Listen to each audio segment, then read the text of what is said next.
your tan is lasting, which is really irritating, because I tan for about an hour, but your tan is lasting, so good on you. I'm moisturising daily. Yeah. Has that changed? I'm starting to peel slightly. Oh. Yeah. You're appealing. Thank you.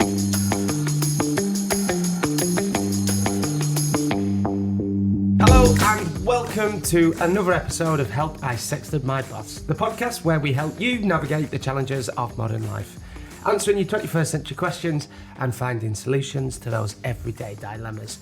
Like, what do you do if you can't find the D in Spain?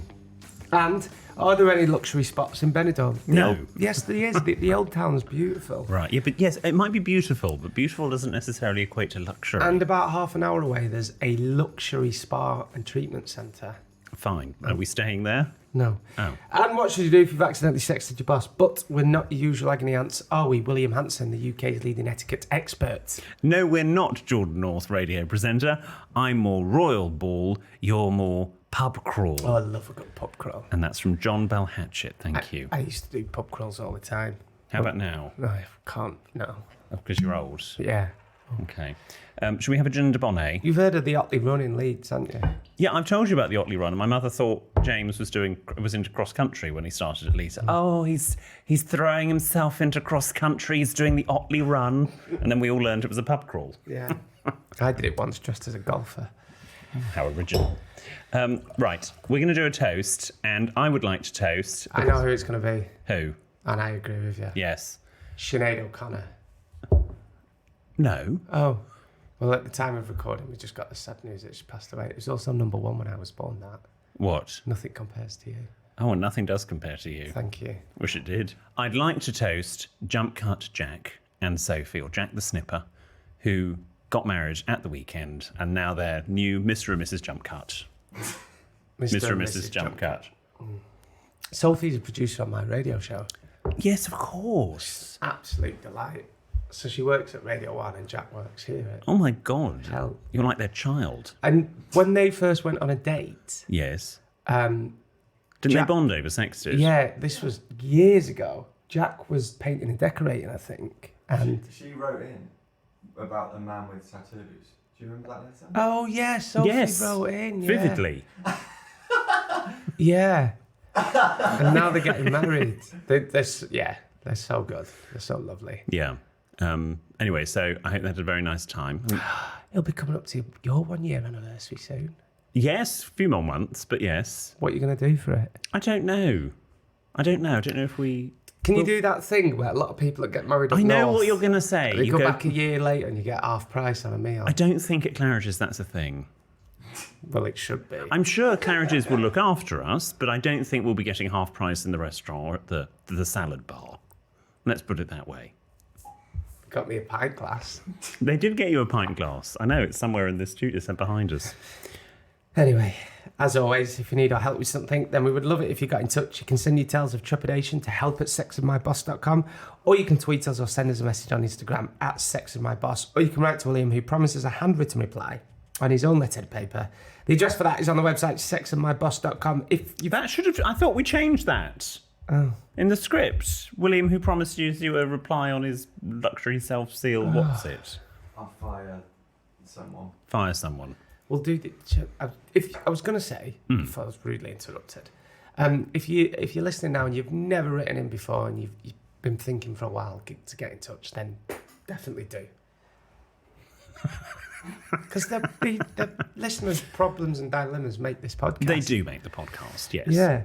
And I would say if you've got anything urgent or you've got something hysterical, email is the best place to do it because we can read it clearly. If you just want to send us nice things and say nice things, that it's not particularly urgent, because it does take me a while to reply to everyone, that's addresses on the website. So if it's desperately urgent or you think this is hysterical, I can't wait to hear it on the podcast, you might be waiting up to a year to hear it. So email is the best. Or DM. Or DM, yeah, anything electronic. Email if you want to be anonymous as well. Are you excited for Benidorm? Because it's not far away now. Yes, a couple of weeks. Are you looking forward to it? No. Why? Well, I mean, what do you mean, why? You know me. How long have you known me? I've had we've had a formal invite. Okay. A formal invitation. A formal invitation. Invite is the verb, invitation is the noun. It's from it's from Graham, my dad. Right, Greybow. Greybow. Also, before I read the invitation out, at the time of recording this weekend, there's a party in Burnley. They're having a family do. And I don't know if this is Are you going? Lovely or passive aggressive. No, I can't because I'm working. So they've got a cardboard cutout of you. They've got a cardboard cutout of me, which I don't know how I feel about that. You don't now need to go to any more family events. Anyway, this is the invitation. Jordan, I would like to formally invite yourself and William to watch Burnley versus Manchester City in the Red Lion pub in Benidorm, Friday the 11th of August 2023. Dress code is Burnley shirts, UTC. What universal time? What? Up the clarets. Well, it's so kind. So kind. There you go. So Not going, but it's very kind. I can get you a Burnley shirt. We still get you one from Burnley that time. No, because I don't think we actually bought it. I think we just did a photo and put it back on the shelf. But no, it'll be lovely. I mean, I'm sure it'll be. I'm excited to meet all the G&Divas that have won Diva España with Amazon Music. I'm very excited for that. We're going to record loads of different episodes. So we're going to record the live show that we're doing on the Saturday, and then there's going to be loads of social media bits and Yes. stuff. So if you missed out on the competition, G&Divas, don't panic. You will still hear it. You won't be there. In fact, if anything, it's the best of both worlds. Because you'll be at home, surrounded by your own home comforts, but you'll sort of be there with us. Not live, but you'll hear it anyway. Before we ever even started this podcast and when we were friends, I always... What do you mean when we were friends? As if we're not now? Well, yeah. Yeah. Well, when we were, like, before... Spoiler alert. Before we even started this podcast, when I first met William, I always had it in my head that I wanted to take you to Benidorm for years and years. I just always wanted to take you. So yeah. When I first met you, I had this thought I always wanted to take you.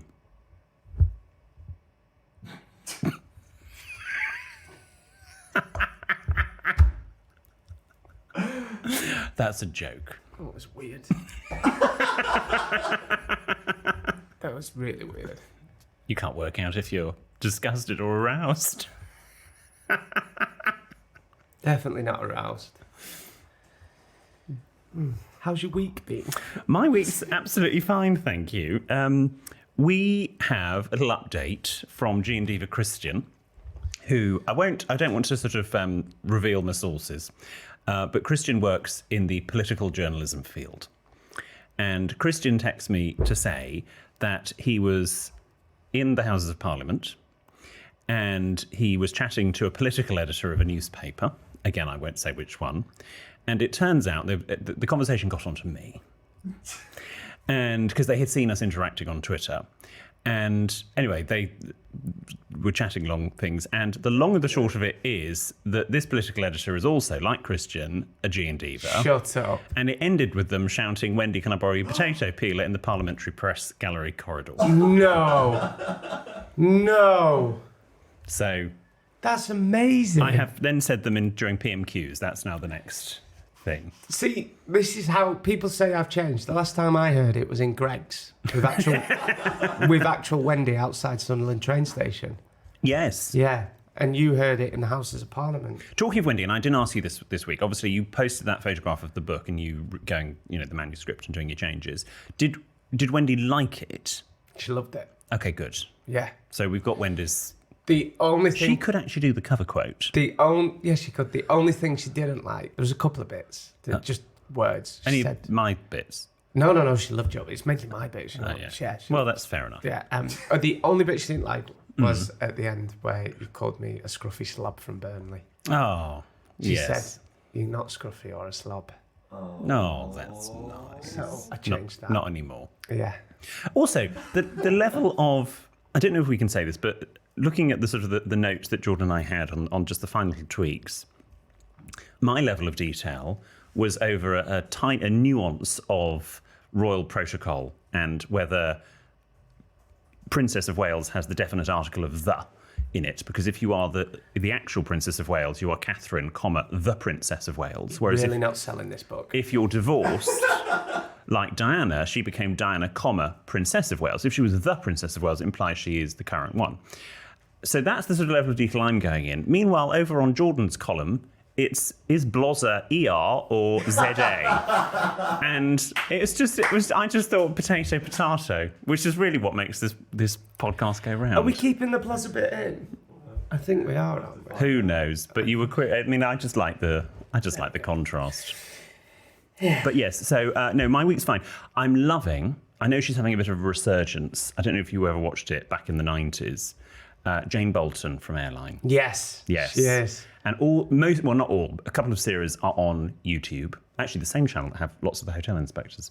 And so Mikey and I, every night we watch at least 3 episodes of Airline. Really? We're absolutely obsessed. She's great, but also it's a fascinating look back into, I say history. I mean, 20 years ago. Yeah, 1999, I think it started.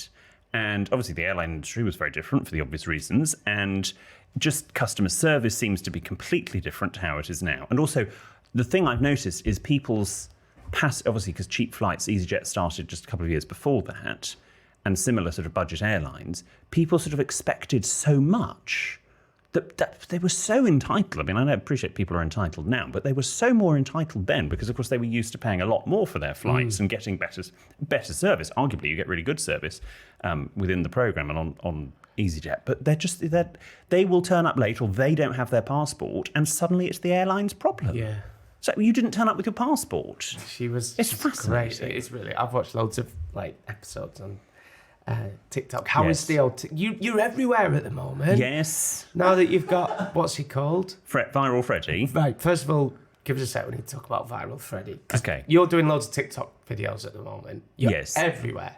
And I've been reading the comments, which you shouldn't do, and I'm very protective of you. Oh, bless you. I don't read that many of the comments. I read and reply to a few, but I don't.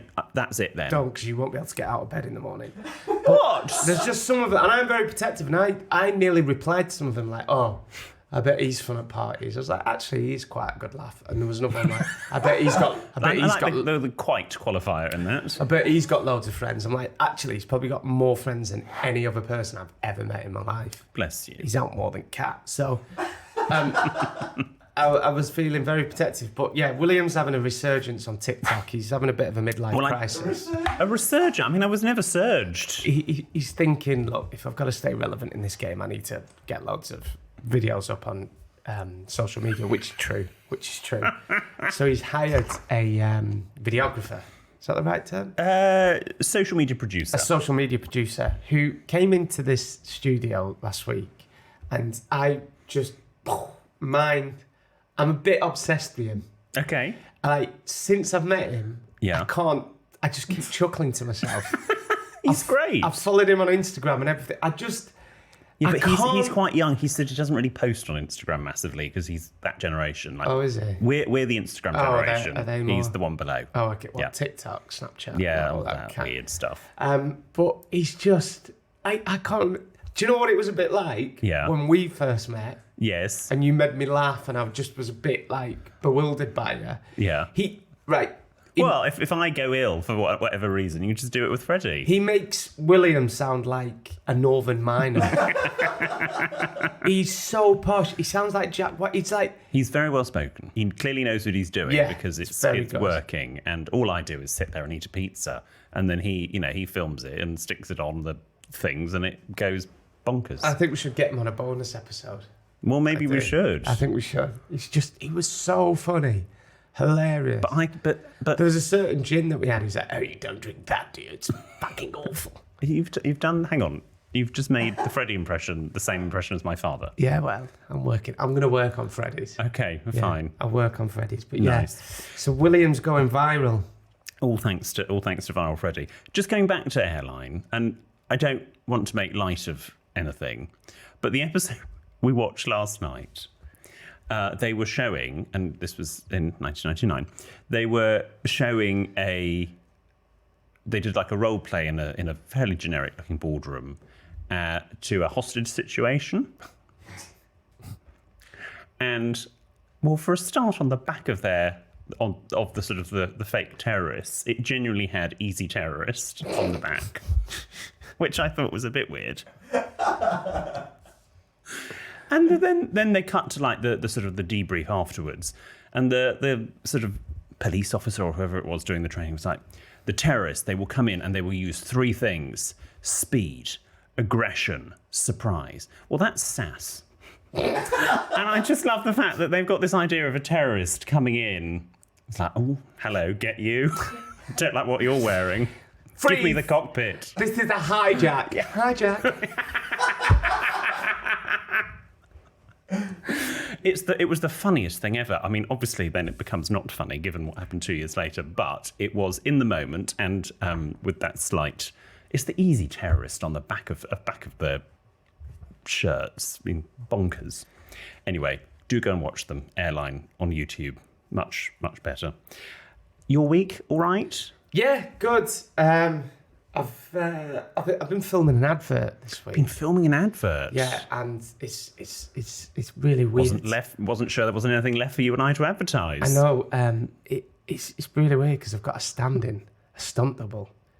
Oh. And I feel a bit sorry for the stand-in because he's a really nice guy, but a stand-in stunt double's meant to be somebody that looks like you.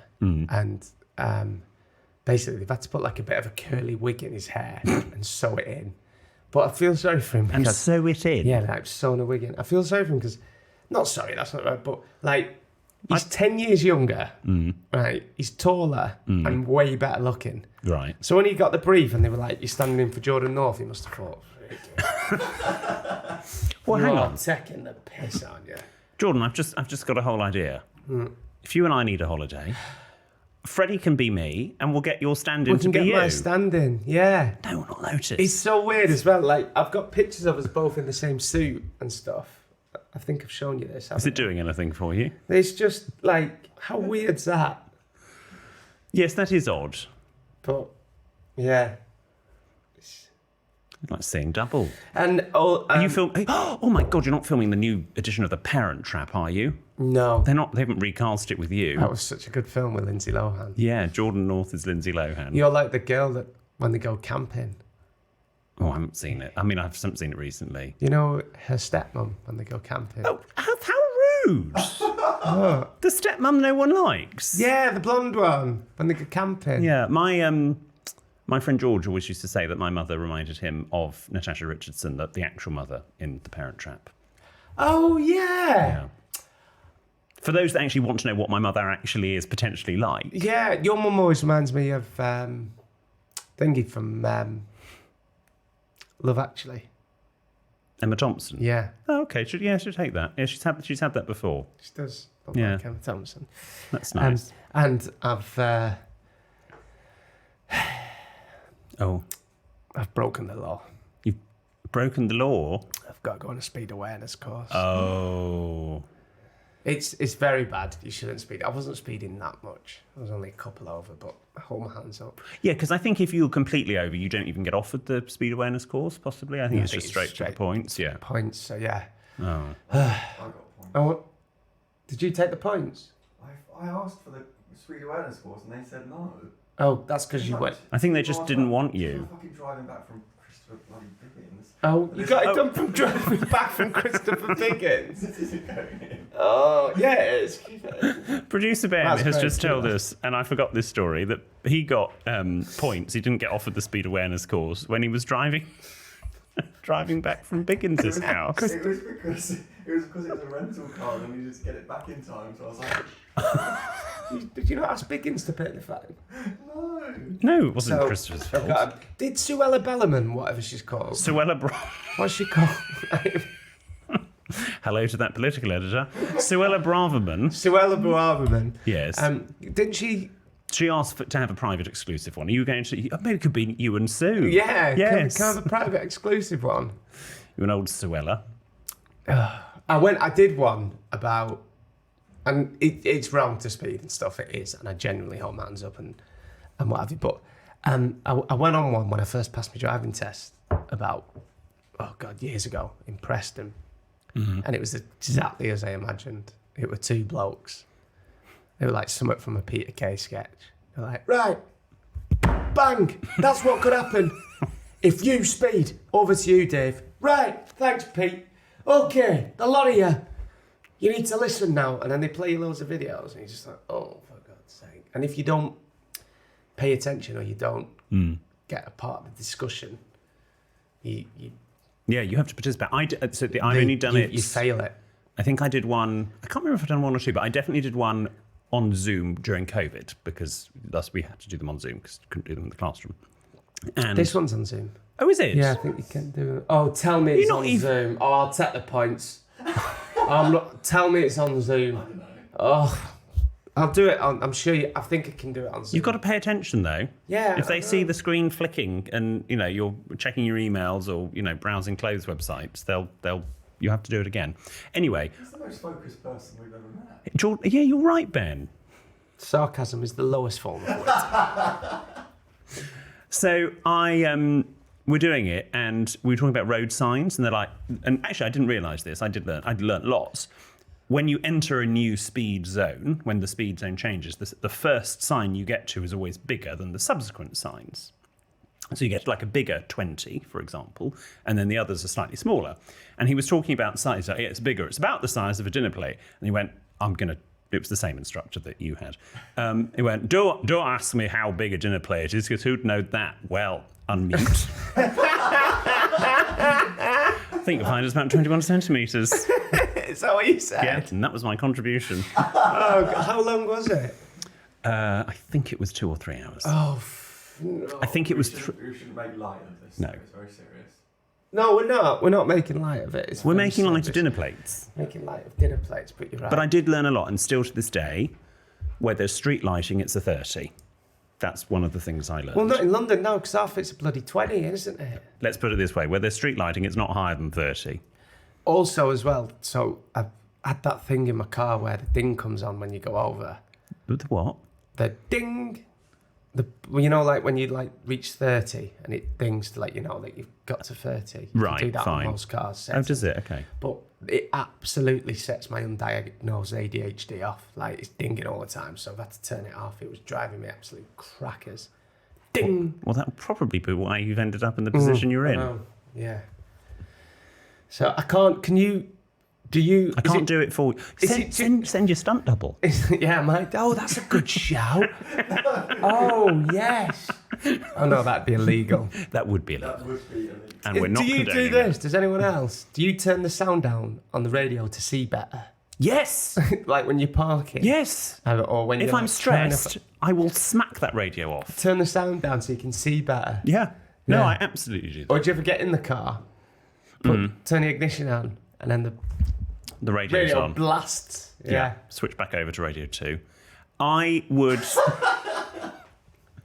And I've also adopted something that my mother used to say, and used to wind me up as a child. We'd get in the car, we'd be driving somewhere, and I'd go, can we have the radio on? Or can we have some music on? And she'd go, we'll wait until we get onto the motorway. Oh. And we lived nowhere near a motorway, so that was a long time. And now Mikey will put the radio on, like, could we just wait until we get onto the motorway, please? So I've just become... What were your mum and dad like as drivers? Were they quite... My dad was the worst. No, they're fine. My mother's goey, but Oh, my father's all right. my dad had come back from like a tour in a war zone where they learn you to drive, and then he'd drop us off at school. Christ, it was a nightmare. And I'll never forget my mate saying to me, I've never heard this swear word in my life, and my mate always says it now. He was actually taking us to Burnley, and my dad went, "Get out the road, you cockhead!" And my mate was like, "I've never heard the term cockhead before." My grandfather used to say that the drivers on the road can be divided into two categories, Burks and Pillocks. Burks and Pillocks. Yeah. It's the same thing, isn't it? Well, yeah, but I Yeah. think basically what he was trying to say is that everyone on the road is an idiot. It's one of those, I've seen that meme where you bump into someone in the street and you're like, even though they bump into you, you're like, oh my God, sorry. So as soon as you're in the car, you're like, get over you freaking, come on, you could get a pissing bus in there, you knobhead. And then, or you're like, does he want to get up my arse anymore? Fucking hell. And then you get in the car. Anyway, I'm a terrible driver. Remember, I think I'm back in the day when we started this podcast, I would have told this story, but I'll say it again. I failed my first driving test for being too polite. Can you remember this story? Yes. Because we were pulling back into the test centre road. I had finished everything, and an articulated lorry driver, it's a driver that spoke very well, let me out, and so I just removed my grip from the steering wheel. I was still making contact with the steering wheel with the palm of my hand, and just went, thank you to the lorry driver. And apparently, according to examiner Dave, because my hand was off the wheel, or not fully on the wheel, I had lost control of the vehicle, and so he failed me. Dave sounds like a right knob. Yeah. That because you do wave. There's nothing worse than when you let someone pass and they don't wave or nod and you go, "Oh, cheers, dickhead." There's nothing worse. Yeah. I love the little where you put your winkers on. I'm sorry. That's what we call them in our house. Your winkers? Your indicators. Right. Yeah. Put your little hazards when they've let you past. See. Yeah, but I they've think... let you in. So you flash both your winkers, both your indicators to say thank you. But I think, and you'll have to ask your friend Sam, who's a driving instructor, of course, I think legally that doesn't actually count. You're not meant to do that. A lot of people do it, but it's not technically, you're not meant to do it.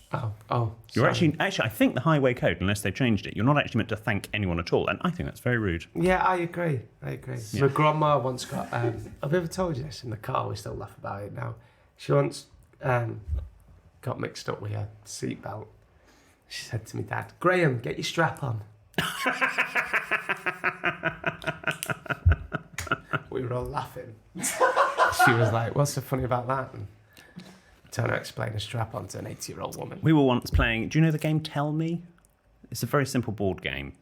And you get like a spinny thing and you spin it and it lands on a different letter of the alphabet. And then someone else has some cards and it's like a chocolate bar and then whatever it lands on, beginning with M, Mars, for example. The first person to shout out a chocolate played bar. this in the car? No, not in the car. No, we played this around the kitchen table. And anyway, very simple game. Good for all ages. Anyway, we were playing it once with Granny, Etiquette Granny, and we get to a magazine and it landed on N and she just goes, "Nuts!" Okay, how do you know about that? But that's, anyway. Oh, Yeah. right. Oh, Nuts Magazine. Yeah, Nuts Magazine. Remember that? We're talking a lot about cars. I used to love, but also hate car journeys with family because there were 6 of us. Mm. So we had a Rover Montego where you could sit in the boot. And we'd travel from like Tidworth up back to Burnley for the summer holidays. And Right. it'd start off well. We'd play I went to market. Have you ever done that? So you go through the alphabet. We used to play it while I go to Harrods. I went to market, I bought an apple, banana, chips, that kind of thing. Yeah. And then about 2 hours in, it was just everyone kicking each other. "Mommy's touching me!" Mum had to put a pillar in between you, so they weren't allowed on your set. "Mommy's leg's touching me!" And then your dad would be like, "I will pull this car over and paste the lorry at." Did you ever get that? No. "I'll give you the best leveling of your life. I will pull over and I promise you won't be able to sit down for a pissing week." So we would play the lorry game. Granny and Grand. God's sake! What? Granny and Grandad. Longest chat about cars. We do the lorry game where my grandfather would have printed off names of lorries, and we would Eddie Stobart, for example, or Norbert Destongler, and we would each would pick a different lorry, and then every time, and basically it's whoever had the highest tally of that particular lorry at the end of the journey won. I would always pick the Weetabix lorry because we never saw them and I could just go to sleep. I couldn't be bothered. I'll be the Weetabix lorry. Did you ever do yellow car dig? Yellow car? Is that when you saw a yellow car, you hit them? Yeah. No, okay. Anyway. I think the producer's probably shot himself, so we'll car chat there. Yes. Oh, we'll be hosting Top Gear next. I don't think we will. You'll be a star in a reasonably priced car. In a reasonably priced car. Nice. Right, should we go to your Etymology of the week before we go to listeners' questions? Yes. It's William, the etiquette geek. His knowledge is quite unique. He'll give you manners, a subtle tweak. It's time for William's etymology of the week. And this week, I thought I'd talk about, again, I'm trying to tailor them to you, Jordan. Why do we call it a pork pie, not a pig pie? Why don't we just scrap this if you're struggling? Seriously. Why do we call it beef and not cow? Why do we have funny names for the meats we eat rather than actually calling them what they are? Oh, that's a fair point, actually. That's quite interesting. And after these messages, you'll find out why.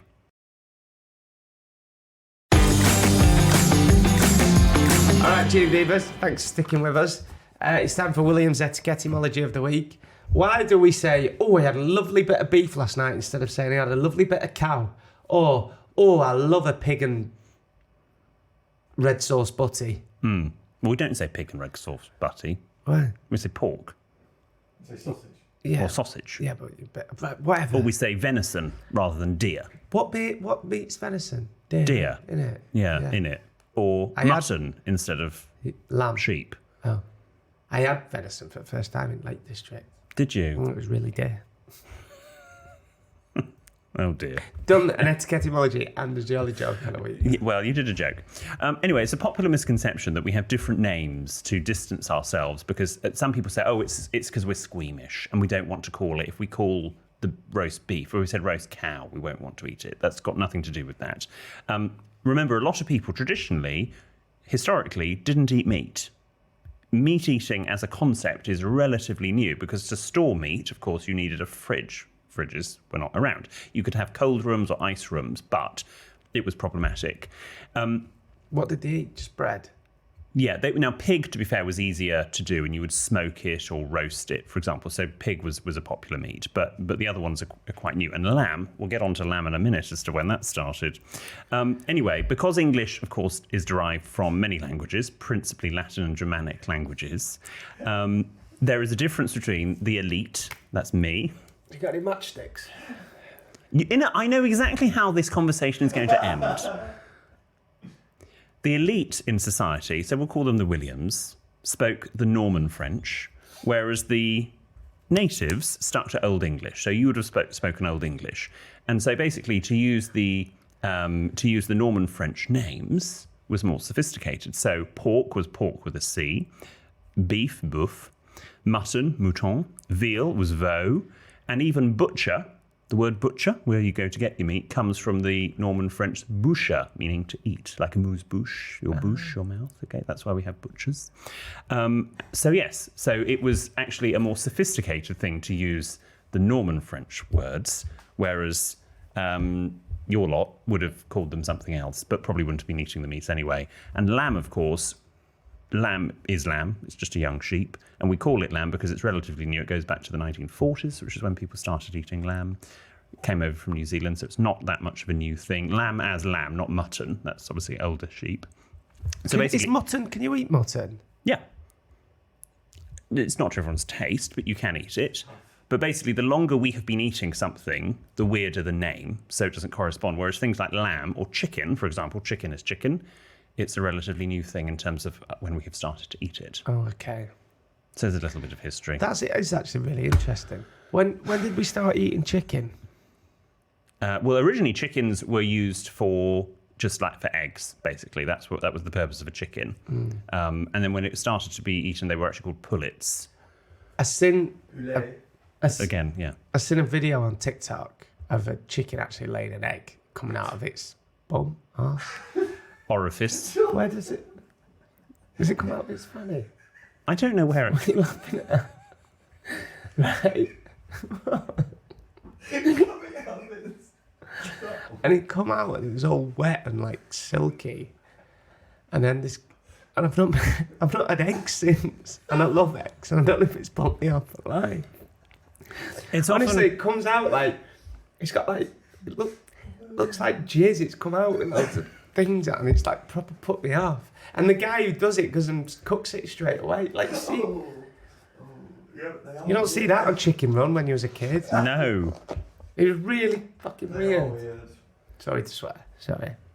I've not had eggs since. I love eggs. It's often best if you don't know how the sausage is made, as they say. And I think that's or how the chicken... Oh, did you see they actually worked out recently what did come first, the chicken or the egg? No. And I think it was a chicken, I think, that came first, is what they worked out. There was a whole news article. Google it. Fascinating. Shall we... Well, we've got a tiny bit of housekeeping. Oh, have we? Yes. We've been nominated for a British Podcast Award. Oh, fantastic. Yes, which is lovely. We're apparently we're one of 5 or 6 Best Entertainment nominations. And that was chosen by the judges. But you, G&Divas, you can vote for us if you'd like in the Listener's Choice Award. How do they do that, Jordan? Well, first of all, we do ask a lot of our G&Divas. Yes. We hope that you don't think we take you for granted. Is that right? Yeah. Yeah. So, we know we ask a lot of you, but if you would like to vote for us, you enjoy this podcast. Because we've never won anything. No, you it come as a shock to some. And if you'd like us to win a podcast award, and you listen every day, and so many people, I must get stopped at least 2-3 times a week in the street by people who go, I love the podcast, I listen all the time. So if that's you, and you want us to win a British Podcast Award, sextedmyboss.com/vote. Of course, we hosted the awards. We did a few years ago. Not been asked back since. No, I don't think you get asked back. I think you just do it once. I know some award ceremonies you get asked. What do you mean, Yeah. I should take this apart. Have Ellis and John been asked again to do it this year? No, I don't. No. I did a really bad joke about Jay Rayner. Yes, you did. Yeah. I did a joke about Britney Spears and her father, and that got, again, it was a joke I was on Britney's side. It was a tough crowd. It was a tough crowd in a tent. Yeah. So, anyway, shall we go on to listeners' problems? Yes. This first one is from Anonymous. Hi, William and Jordan. I'm a florist and get deliveries of fresh flowers every week into my shop. The delivery driver is a bold man about 10 years older than me. Every time he drops the flowers off, we have a friendly catch-up, which I enjoyed, but things have started to take a less friendly turn. He now takes it upon himself to ask why I'm not pregnant and engaged every single week. To start with, I just laughed it off, but now it's uncomfortable and he doesn't let it go. He's even made comments about how he could take me through the back of the shop for 2 minutes and I'll be pregnant in no time with his super sperm. And continuously tells me there must be something wrong with my boyfriend, or I must be doing something wrong as to why he hasn't asked me to be his wife yet. He's harmless, but I really can't be bothered with it anymore. I even try setting my delivery days to when I know he's not working. How do I get him to stop asking me why I'm not pregnant or someone's wife yet? I don't want to be rude or nasty, as I think it's just his banter. Love the show. Much love, Anonymous. Yeah, it sounds like you're going to have to go and speak to his employers, I think. You're going to maybe have to call them. Or just ask for a new delivery driver. Ask for a new delivery driver. If it's making you feel... And if it's making you feel uncomfortable, and even though you're saying it's just their banter, that's no excuse. I'd also remember, I've that's said this, so bad. It's really bad, and I've said this before. He might be a nice bloke, but that's so bad. If someone's rude to you, you can actually be rude back. I know we try not to be rude, but sometimes two wrongs do make a right. So I would probably just reply with, please can you now stop talking to me about this going forward? And actually be quite direct with him and be nice about it. Say please, be short, keep it succinct. And if he continues after that, then maybe, yes, phone up and ask for a different driver. But just tell him to stop. But if, like me, you don't like confrontation, definitely speak to the delivery company and just say, can I speak to the operations manager or something like that? It'd be better on a call to explain it. And you might need to put it in writing as well. They could be more sensitive about it. That's a horrible situation. Yeah, no one nice. should be made to feel uncomfortable at work. This one is from Janine Harris Paget. Oh, it could be Paget, but I'm going to make it a bit French. It's Paget. Yeah. Sorry, I tried to do a Hyacinth. Oh, sorry. No, I didn't pick up on it because I was actually talking of Hyacinth Bouquet. There was someone on the radio this morning, or they were referring to someone whose name was, as they said it, Bosom. I was like, it's bosom. It's clearly bosom. And they went, Mr. Bosom. Like, it's obviously bosom. Bosom.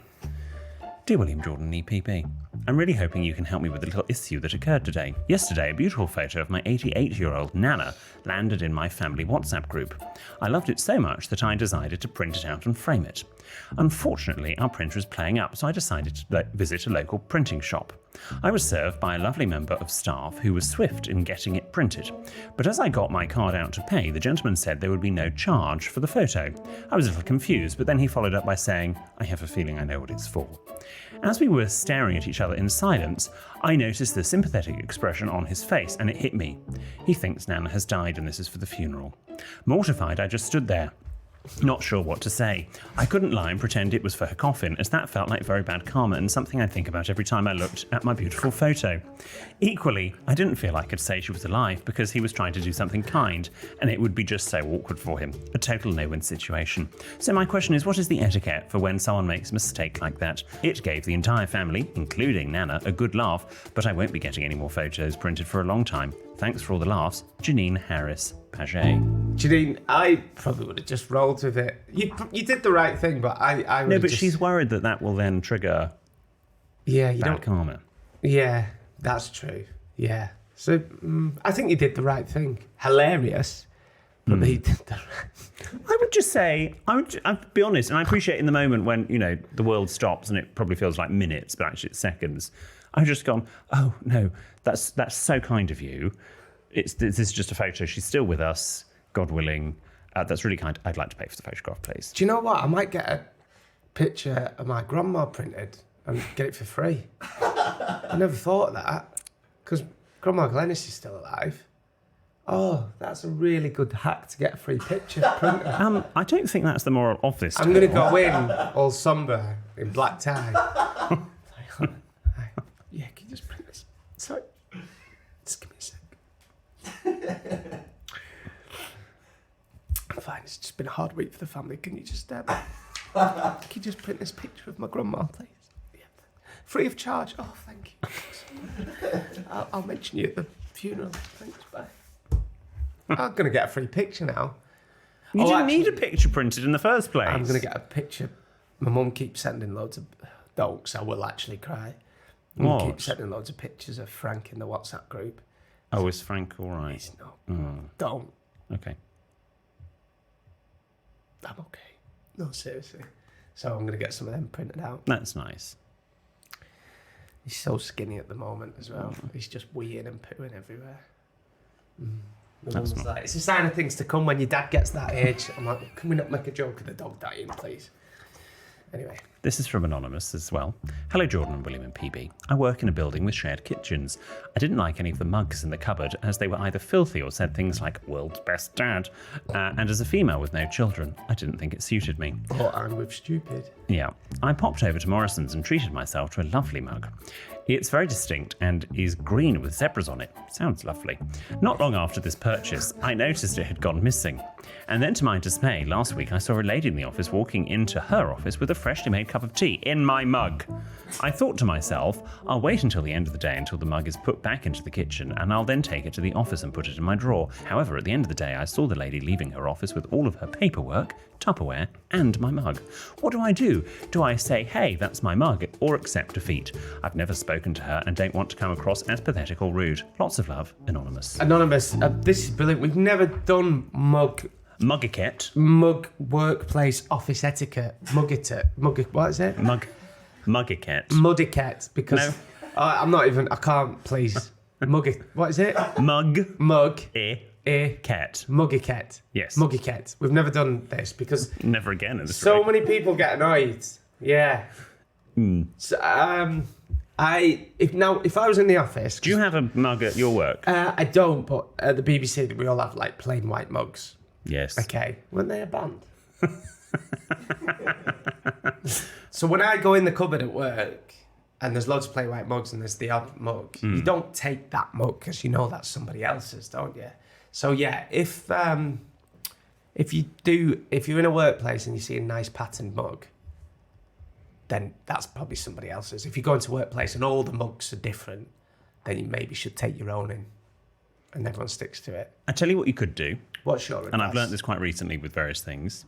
You need to get them off Amazon or any other station, as I'm sure has them, a Securitas UV marker. And you write, it's an invisible pen, and you can write on the bottom of whatever, on paper, on bottom of mugs, your name. You need to also need to buy yourself a little UV light. And then when you go over to her and go, oh, hello, I think that's my mug. And she goes, no, it's not. You go, can I just shine my UV light on the bottom, please?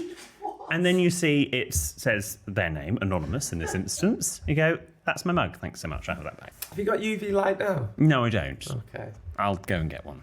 Okay. This final one is from another Anonymous. Heya, boys. I have a dilemma involving my partner Todd and his father. One morning, while Todd was still in bed, I made my way downstairs to make breakfast. That's where I found Todd's father, Bob, in the lounge doing yoga. Bob struck up a conversation as he stretched on the floor and I sat on the sofa. As Bob changed from child's pose to swan pose, his member slipped out from his boxes.